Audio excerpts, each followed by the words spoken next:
My boots scrape along the front porch as I fumble with my house key. The October wind cuts through my thin jacket, a reminder that, for the third year in a row, I've neglected to buy a proper winter coat. 12 hours at Horizon Logistics have left my muscles aching for relief. All I want is a hot shower and some quiet. The lock finally clicks open. As I step inside, the familiar scent of my mother's rose-scented air freshener fills the air, somehow making the house feel smaller rather than inviting. "Is that you, Felicia?" Mom calls from the living room, where the television blares a rerun of some medical drama. "Yeah, it's me," I reply, dropping my purse onto the entryway table. A pile of mail rests there, and the red final notice stamp on the mortgage statement hits me like a punch to the stomach. I run my thumb over the embossed text, $1,150 due by Friday. 3 days away. I close my eyes and count backward from 10, a trick my father taught me when I was 8 and terrified of thunderstorms. The refrigerator promises a glimmer of hope. I swing open the door to find exactly what I expected, empty shelves, save for my neatly labeled meal prep containers. Monday through Friday, chicken and vegetables portioned to perfection. Everything planned, measured, controlled. The rest of the refrigerator is a stark white void. "Did you remember to pick up my prescriptions?" Mom's voice drifts from the living room, more expectant than appreciative. I press my forehead against the cold metal of the refrigerator door. "Yes, they're in my bag." The television volume lowers slightly. "My back is killing me today. Could you bring them in? And maybe make some tea?" I close the refrigerator door and dig through my purse, pulling out the crumpled paycheck I cashed during my lunch break. The paper feels fragile between my fingers, almost as though the money will disappear before I even touch it. I set the $1,150 beside the mortgage statement, adding an extra $50 for the late fee I know will be tacked on, no matter what. Dad's voice echoes in my mind as I fill the kettle for Mom's tea. "Just till she gets back on her feet, Lily," he'd said at the funeral, using my childhood nickname as we stood beneath umbrellas in the cemetery rain. Dad, always the optimist, even in death. "She needs you right now. You know how your mother is." I did know. And 5 years later, I still know. The kettle's whistle slices through my thoughts. Through the kitchen doorway, I catch a glimpse of what should have been my home office. The Denver promotion paperwork still sits in the desk drawer, long expired. Regional manager. A $20,000 raise. A chance to build something that was mine. "Felicia? The tea?" The papers are yellowing at the edges, but I keep them. A reminder or a punishment, I'm never sure. I carry the tea into the living room, where Mom is reclined in Dad's old leather chair. The television casts blue shadows across her face, making her look older than her 56 years. "You took forever at work today," she says, accepting the mug without looking up from her show. "They asked me to cover for Stephanie again." I sit on the edge of the sofa, too tired to sink into its cushions for fear I might never get up. Extra hours mean extra money. Mom sips her tea, grimaces. "Not enough sugar." Her eyes drift to the framed photo on the side table, Tessa and Dylan on their wedding day. Her fingers reach out to touch the silver frame. If only you had Tessa's sunny disposition. She never gets bogged down by the little things. The little things being our mortgage, utilities, groceries, and her medications. "Tessa doesn't have to worry about the little things," I reply, keeping my voice neutral despite the heat rising in my chest. "Your father would be so proud of how you take care of me," Mom says, playing her trump card. The words land as they always do, somewhere between my heart and spine, twisting like a knife. I'm going to take a shower. In the bathroom, I stare at my reflection, dark circles beneath my eyes, hair pulled back in a practical ponytail. I barely recognize the woman looking back at me. "Just a few more months," I whisper to her. "Just a few more months, and I'll start over." My phone rings from the pocket of my jeans, lying in a heap on the floor. I pick it up, ready to ignore whoever needs something else from me today when Tessa's name flashes on the screen. For a moment, I consider letting it go to voicemail. But family is family, Dad would say. I answer, "Felicia." Tessa's voice bubbles through the speaker, bright and eager. "Guess what? We're coming home." My stomach clenches. "Home? What do you mean?" "Dylan lost his job. The magazine is downsizing. Can you believe it? After all his hard work." Her voice drops to a stage whisper. "It's just temporary, of course. Until we get back on our feet." The phrase echoes Dad's words from 5 years ago. Just until Mom gets back on her feet. Just until Tessa gets back on her feet. Everyone getting back on their feet while I remain flat on my back, crushed under the weight of their needs. "Have you told Mom?" I ask, already knowing the answer from the excitement in my sister's voice. "Yes. She's thrilled. Says it'll be just like old times." I hear Mom's footsteps approaching the bathroom door. "Felicia? Is that Tessa? Let me talk to her." I open the door. Mom snatches the phone from my hand. Her face transforms with a smile I haven't seen in months. Tessa, sweetheart. I've already started planning. Yes. Yes. Of course, Felicia's thrilled, too. When Mom hands the phone back, I retreat to my bedroom. So, when are you coming? I ask Tessa. This weekend? Isn't it perfect timing? Dylan's got some promising leads already. I swallow hard. You can use the guest room. It's small, but. Oh. Mom already said we could have your room. Tessa interrupts. It makes more sense since it's bigger. You don't mind, right? You're barely home anyway with all those hours you work. The world goes quiet around me, as if someone has pressed mute on reality itself. I stare at the walls of my bedroom, the one space in this house that is mine alone. Felicia? You still there? Don't be selfish. Don't be selfish. The Taylor family motto, applied exclusively to me. I'll clear out my things, I hear myself say. After hanging up, I stand motionless in the center of my room. Through the window, I watch Mrs. Henderson watering her mom's garden next door. She waves when she sees me. I lift my hand in return, the movement automatic. For the first time in 5 years, I see myself clearly, not as a daughter fulfilling a promise, but as a resource being drained to the last drop. And when there's nothing left, they'll move on to the next well. The realization doesn't come with anger or even sadness. Instead, I feel something shifting inside me, like furniture being rearranged to make room for a truth I've kept locked outside. I am dispensable. I am erasable. I am nothing but what I provide. And maybe, just maybe, that means I'm free. On Saturday that week, the doorbell chimes 3 times in rapid succession. I recognize the impatient rhythm immediately. Tessa never could wait more than 5 seconds for someone to answer. I drag myself from the cramped guest room, now cluttered with cardboard boxes containing the remnants of my life. The bedroom I've slept in for 28 years had been emptied and transformed in the span of an afternoon, while I was at work earning the money that pays the mortgage on this house. When I swing open the front door, Tessa launches herself at me, her perfume clouding my senses. Behind her, Dylan struggles with 3 matching leather suitcases that probably cost more than my entire wardrobe. Felicia. Tessa squeals, arms wrapped around my neck. I've missed you so much. I pat her back awkwardly. You too. My eyes fix on the Louis Vuitton luggage Dylan is maneuvering through the doorway. For someone who just lost his job, he certainly isn't traveling light. Mom's in the kitchen making your favorites, I say, stepping back to let them in. Tessa beams. I told her not to go to any trouble, but you know how she gets when her baby comes home. Her baby. Not babies. Never plural. The guest room is ready for me? I ask, though I already know the answer. I'd come home from my shift yesterday to find Mom clearing out my closet, my personal items stacked haphazardly on the dining room table. Oh, Felicia.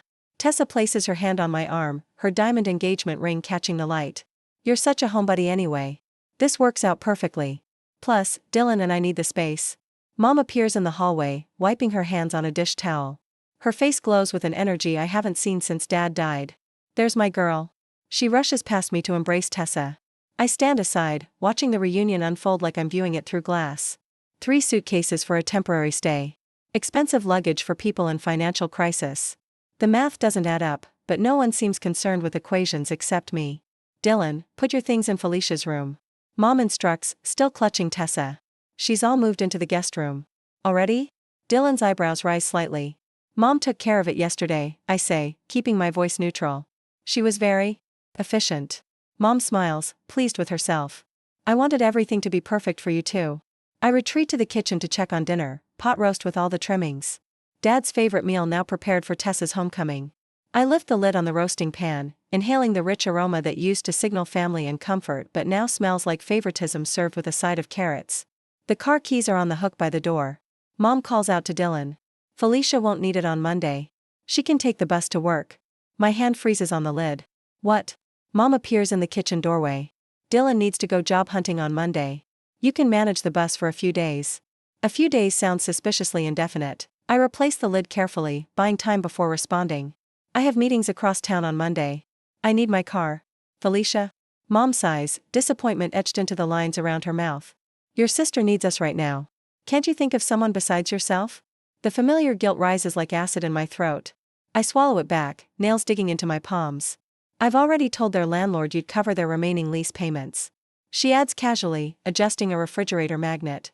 Just until they get settled. I stare at her, searching for some recognition of what she's asking, but her expression remains placid, expectant. You told their landlord what? Before she can answer, Tessa's laughter floats in from the hallway. I turn to see her and Dylan whispering by the front door, heads bent close together. We'll be fine, Tessa assures him, voice lowered but still audible in the quiet house. Felicia always handles everything. The wooden spoon in my hand snaps. I hadn't realized I was gripping it so tightly. Later that night, unable to sleep on the lumpy fold-out mattress in the guest room, I boot up my laptop. The cramped desk presses against my knees, nothing like the spacious setup I had in my former bedroom. An email notification catches my eye. An old message from Tessa to Mom from 3 weeks ago. My finger hovers over the delete button, but curiosity wins. I open it. "Don't worry about Felicia," Mom had written in her reply. "She'll understand, she always does." The timestamp mocks me. 3 weeks ago. Dylan's job loss wasn't sudden. This move had been planned well in advance. I was the only one who didn't know. My phone buzzes with a text from Marcus, my coworker. "Offer in Knoxville still open if you want it. Regional position. Company housing available."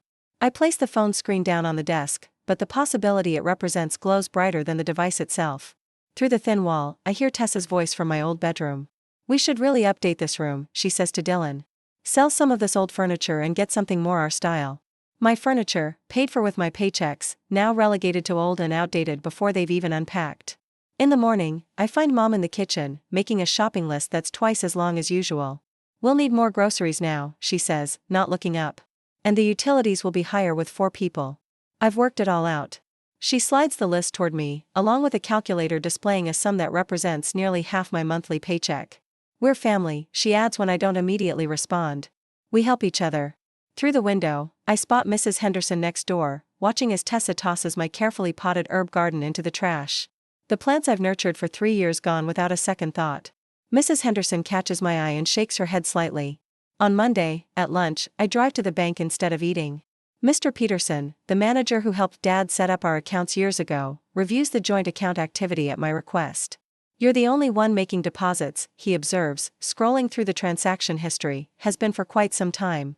On my way back to work, I make a call I've been avoiding for months. "Marcus, that position in Knoxville, is it still available?" The words rush out before I can reconsider. "For you?" "Absolutely," he says without hesitation.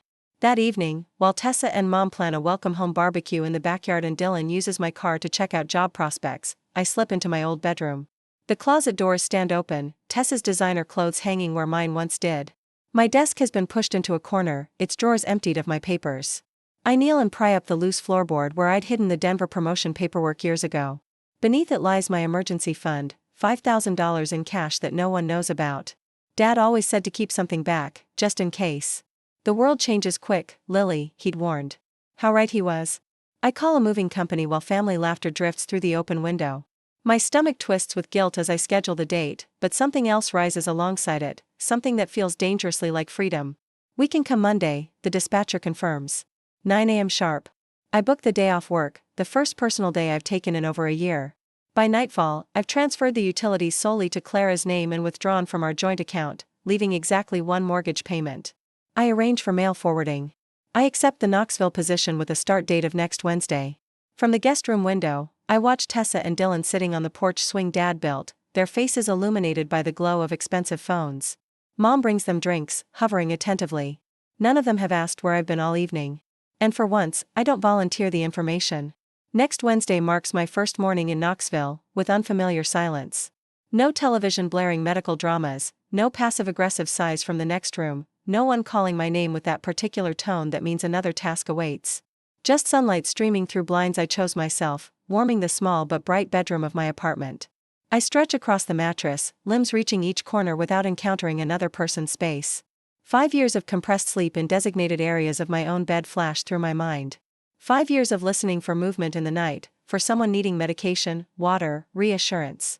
Last night, I slept 8 uninterrupted hours for the first time since Dad died. My phone pings from the nightstand, 17 missed calls from Mom, 32 text messages from Tessa. I scroll through without opening any, catching snippets in the previews. How could you just? After everything we've... Dad would be so disappointed. The last one should punch me in the gut. Instead, I set the phone face down and head to the shower. My morning routine emerges like a butterfly from a chrysalis. Efficient, unencumbered by others' needs. Coffee brewed exactly how I like it. Breakfast eaten while reading instead of mediating family squabbles. No one commenting on my boring meal prep containers. 2 weeks later, my new position as team lead at Horizon's Knoxville facility was already reorganizing the shipping department, cutting processing time by 14%. My supervisor noticed immediately. Whatever Nashville was paying you wasn't enough, he said yesterday, dropping a company-wide recognition certificate on my desk. At home that evening, I wrote in my journal, I keep waiting for guilt that isn't coming because that's the truth.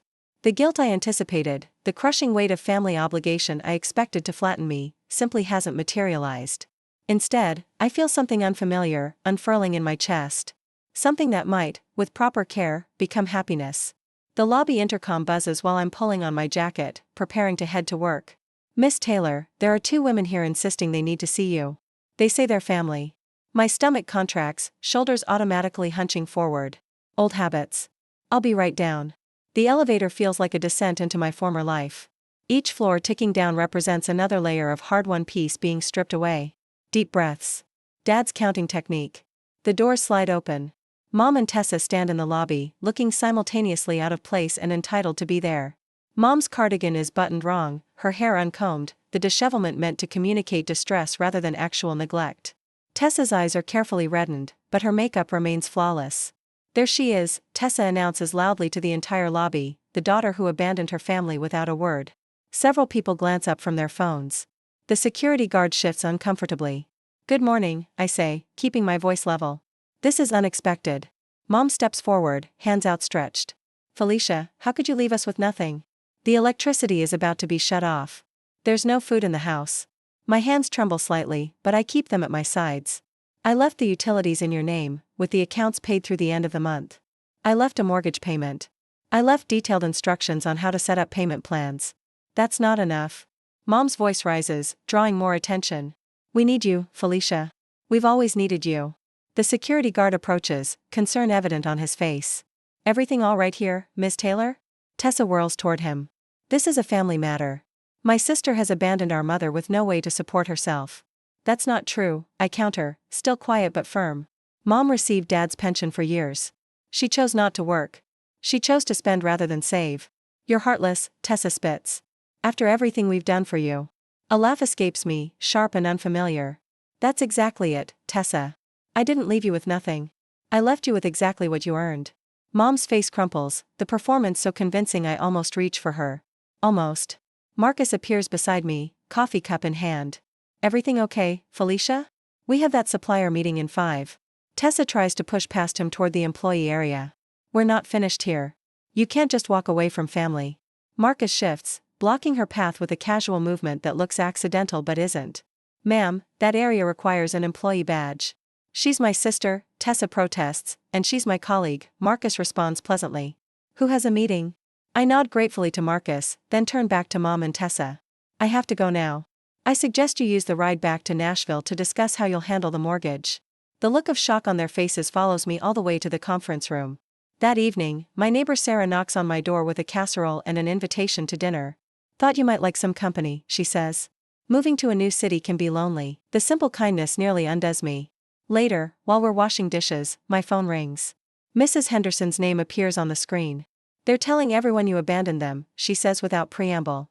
Clara's got the whole neighborhood thinking you had some kind of breakdown and just disappeared. Are you surprised? I ask, wiping a plate dry. Not a bit. That's why I'm calling everyone to set the record straight. The fierceness in her voice warms me. Nobody who watched you care for that house and those people for 5 years is buying their story. 3 days later, my supervisor appears at my desk. Take tomorrow off if you need it. Family situations can be complicated. I'm fine, I insist. He smiles kindly. Take it anyway. You've earned some time for yourself. The next morning, I drive back to Nashville, heart hammering as I approach my old neighborhood. I need to confirm my mail forwarding at the post office, but something pulls me toward the house first. I park across the street, staring at the place that held me captive for 5 years. The front yard already looks neglected. Dad's rosebushes droop, unwatered, the front door opens suddenly, and Dylan emerges, carrying a box to his car. I step out of my vehicle before I can reconsider. Hello, Dylan. He freezes, nearly dropping the box. Felicia, Jesus, you scared me. I need to pick up a few things. He glances nervously at the house. Claire is not going to be happy to see you. I'm aware. Inside, the living room stops me in my tracks. Where my furniture once stood, there are only dusty outlines on the floor. The bookshelves I built with Dad, gone. The coffee table I refinished, gone. Mom appears from the kitchen, eyes widening at the sight of me. You took everything, she accuses, voice trembling. I took what I paid for, I respond calmly. Dylan frowns, looking between us. Wait, was she paying for everything? The confusion on his face would be comical if it weren't so pathetic. Tessa storms in from the hallway. What happened to Dad's life insurance money? There should have been savings. Mom's face flushes. Well, the kitchen needed updating. And your car? My car? Tessa's voice rises to a shriek. You said we had savings. $36,000, I say quietly. The policy paid out $36,000, which disappeared within 8 months. Tessa turns to me, her perfect makeup now streaked with tears. Did you know about this? I found out when the mortgage came due and there was nothing left. Mom collapses onto the couch, my couch, which they apparently couldn't carry out, and begins to sob. Please, help us figure this out, Felicia. You always know what to do.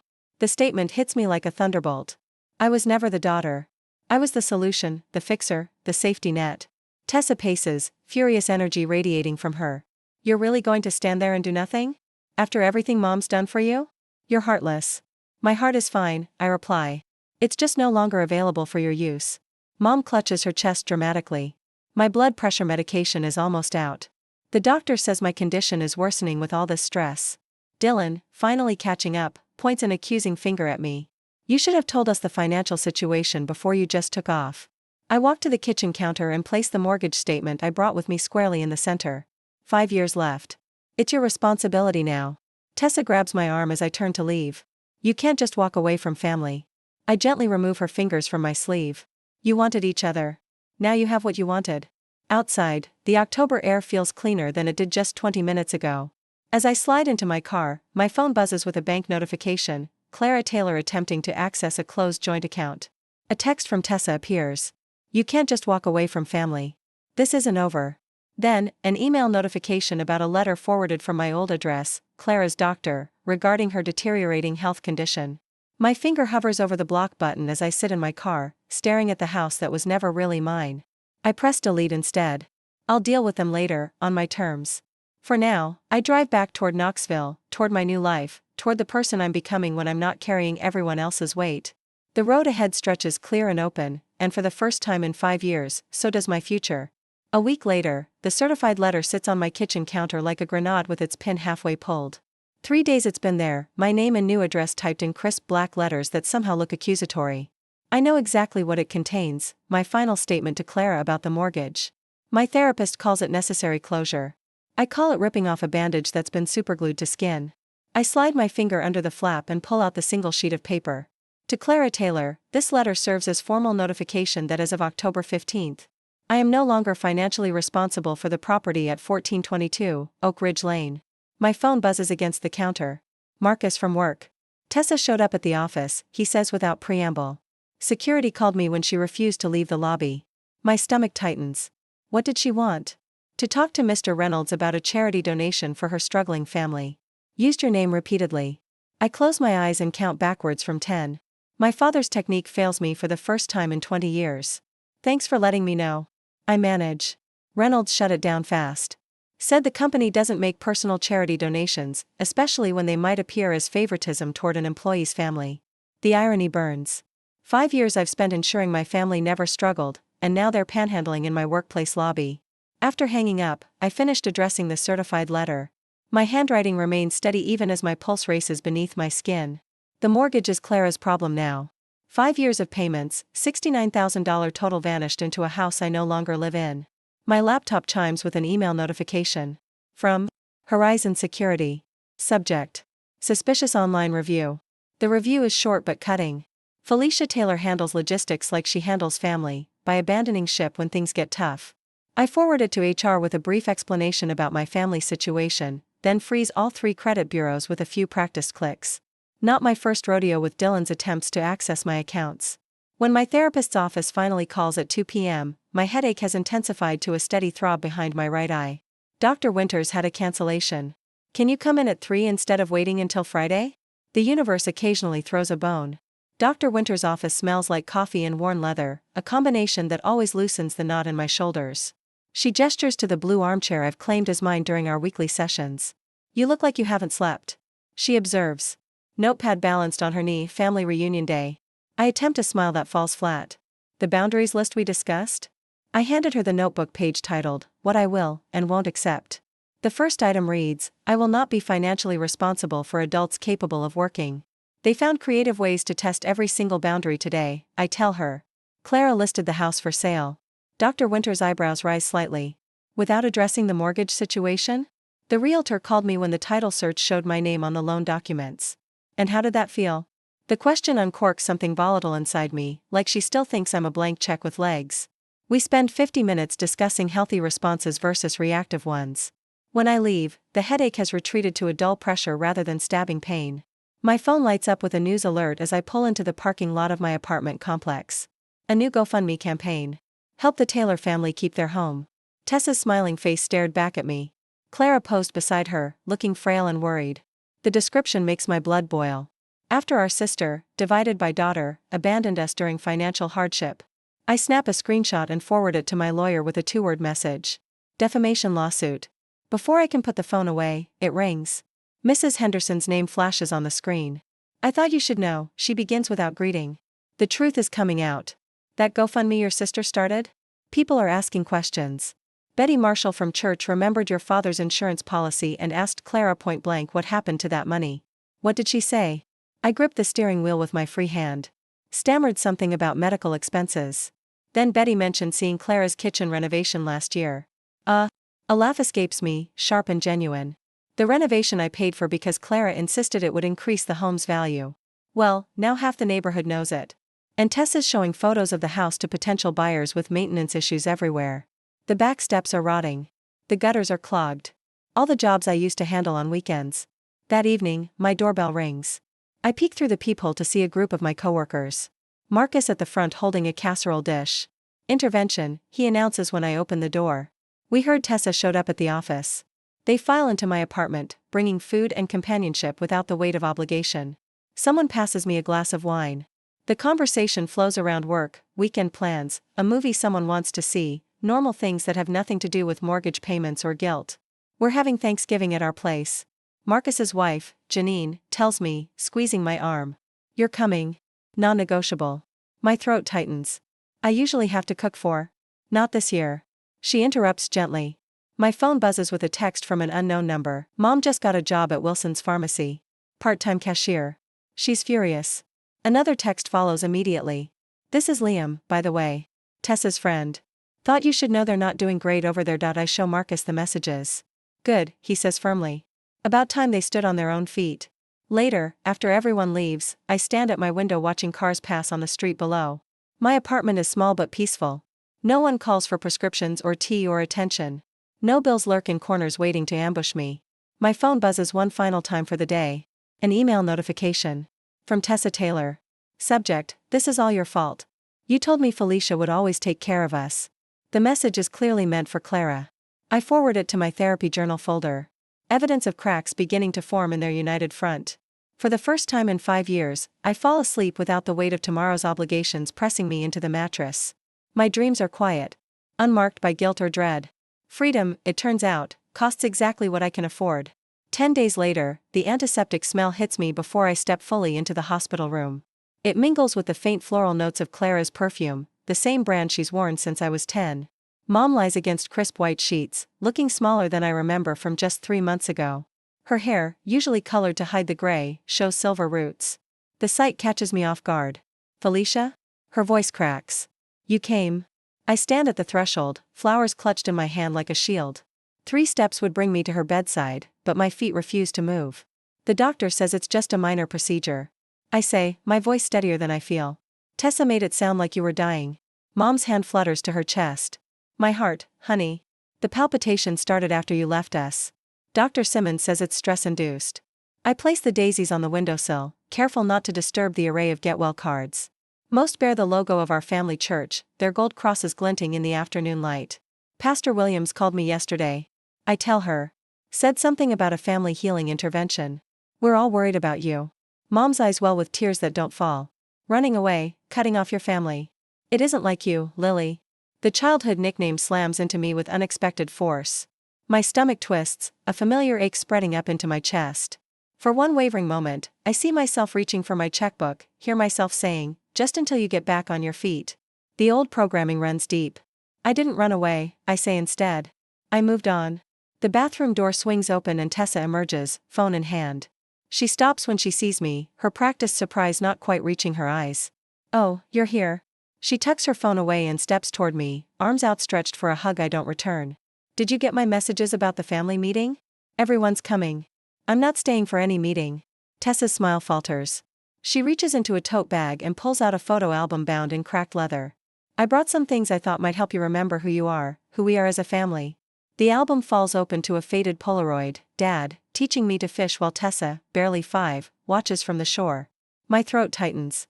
Family comes first, Tessa whispers. That's what Dad always said. A muscle twitches in my jaw. Is that why you told people I had a mental breakdown? To help me remember? Tessa blanches, her gaze darting to Mom. I was worried about you. Enough to spread rumors to my former neighbors? To mislead Mom's doctor? Mom's monitor beeps a little faster. Felicia, please, not now. My head pounds with the beginning of a migraine. I press my fingers to my temples, wishing I'd brought my medication. I wish my therapist wasn't on vacation this week. All we want, Tessa says, sidling closer, is a fresh start. Just a little help until we get on our feet. Those words again. The family mantra. I stare at my sister, really look at her. Designer watch. Freshly highlighted hair. Manicured nails that have never scrubbed a toilet or patched drywall. I brought you something, I say quietly. I unzip my bag and remove a thick folder. Inside, 5 years of mortgage statements. Utility bills. Grocery receipts. Insurance payments. All with my name on them. All tallying to $78,400. What's this? Tessa asks, though her tone suggests she already knows. Evidence. I set the folder on Mom's tray table and flip it open. Every dollar I spent keeping this family afloat while you were finding yourself in Atlanta. The mom turns her face away. That's cruel, Felicia. I was grieving. So was I. My voice doesn't waver. But I still went to work every day. I still kept a roof over our heads. I pull out the last page of my expired Denver job offer. Regional manager. $20,000 more per year than I'd made in Nashville. I said no to this for you. I place it on top of the stack. I said no to my life for 5 years. Tessa's phone chimes. She glances at it, then back at me with narrowed eyes. Uncle Robert and Aunt Sarah just arrived. The pastor's with them. Good, I say. They should see this, too. The door opens. Uncle Robert enters first, his face a careful mask of concern. Aunt Sarah follows, then Pastor Williams, whose kindly expression falters when he sees the papers spread across Mom's table. Felicia, the pastor begins. We're here to help your family heal. Perfect timing. I gesture to the statements. Let's start with some honesty. Uncle Robert steps closer, squinting at the numbers. His bushy eyebrows rise as he takes in the totals. Clara? What is all this? Mom stares at the ceiling. Tessa jumps in. Felicia's been under a lot of stress. I've been under stress because I've been supporting 3 adults on 1 income, I interrupt.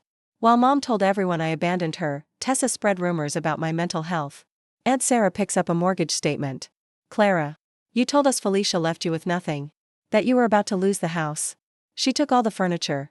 Mom protests weakly. The furniture I paid for, I add. After Dad's insurance money went to Tessa's car and that kitchen renovation no one needed. Pastor Williams clears his throat. Perhaps we should give Clara a moment to rest. This seems like exactly what needs to happen, Uncle Robert says, surprising me. He taps the Denver offer letter. You turned this down to stay with your mother? I nod, something loosening in my chest at the recognition in his eyes.